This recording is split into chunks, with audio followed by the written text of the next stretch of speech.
আমরা নারী, আমরা সব পারি। আর বাংলাদেশ জাতীয়তাবাদী ছাত্রদলের মহাসমাবেশ আজকে জনসমুদ্রে পরিণত হবে ইনশাআল্লাহ। আমরা মনে করি এই ছাত্র সমাবেশ থেকে এই দেশের জন্য, এই দেশের নারীদের জন্য ভালো কিছু বয়ে আনবে ইনশাআল্লাহ।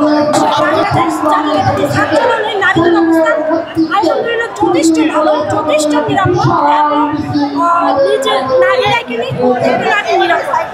আমাদের ছাত্রদলের আমাদের সভাপতি, কেন্দ্রীয় সভাপতি সংগ্রামী আমাদের জননেতা প্রিয় ভাই রাকিব ভাই এবং সাধারণ সম্পাদক নাসির ভাই, এরা সবসময় নারীদেরকে নিরাপত্তা দিয়ে এসেছেন। আমরা নিরাপদ বলে আজকে আমরা এখানে আসতে পেরেছি।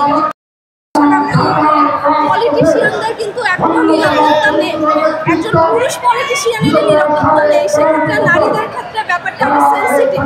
তো এই নিরাপত্তার ব্যাপারটা দলের যেরকম দায়বদ্ধতা আছে, সরকারেরও কিন্তু একটা দায়বদ্ধতা আছে। তো এক্ষেত্রে সরকারের মনোযোগী হওয়া লাগবে দলের